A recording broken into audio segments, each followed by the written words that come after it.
What's up, everyone? This is Minnesota Mike back with you for another video. This is another one in my vlog series that I do through the Memphis Songwriters Association in conjunction with the blog that I write for them, talking all about songwriting and what has worked for various artists over the course of a handful of years, whether those songs have been hits or not. So, this latest kick that I'm on is called Question Mark and the Musicians. These are all songs that use questions in the title, in the lyrics, etc., and that helps convey the message and enhance the message.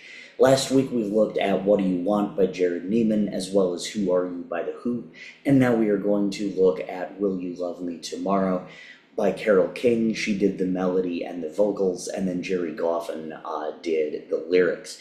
So, lyrically, if our first song, What Do You Want, expressed anxiety over a failed relationship rekindling, Will You Love Me Tomorrow focuses on the anxiety behind keeping a love that is already strong. It's such a simple, universal feeling that comes out in such a beautiful way. The first verse says, Tonight you're mine completely, you give me love so sweetly. Tonight the love of light is in your eyes, but will you still love me tomorrow? Each verse expresses a new level of anxiety with the future of the relationship, and all of them culminate in the titular doubt. Melodically, though the song was famously cut by the Shirelles in 1961, my focus will be on Carole King's version, and therefore the chords reflected, unless otherwise noted, are the ones she plays on piano.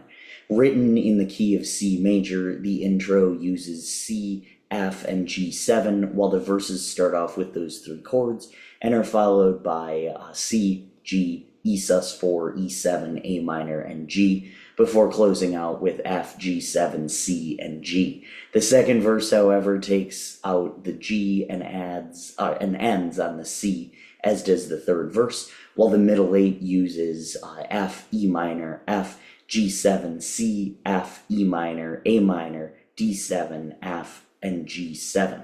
This middle eight is followed by a bass run of G, A, C, C, and D. And just a reminder from one of my more recent blogs and vlog kicks, middle eights and bridges, the difference between those two, simply put, is that middle eight is followed by a verse, while a bridge is followed by a chorus. Structurally, the song uses a verse, middle eight, verse pattern. All verses express a similar apprehension about the future of the relationship, and its simplicity makes those anxieties even more intense. With one verse, the other person can just say, Of course I will. But with all these hesitancies, it's almost like she's anticipating every other counter-argument he makes, saying, But what about this, even though you're treating me well now? I promise you will still love this song tomorrow, but just in case you should listen to it today, it is linked below. I'm Minnesota Mike. Thank you so much for tuning in to my blogs and vlogs, tuning into my vlogs, but my blogs are on the Memphis Songwriters Association website. You can check them out there, and all my vlogs I should say, are right here on YouTube. Thank you so much once again. I'm Minnesota Mike.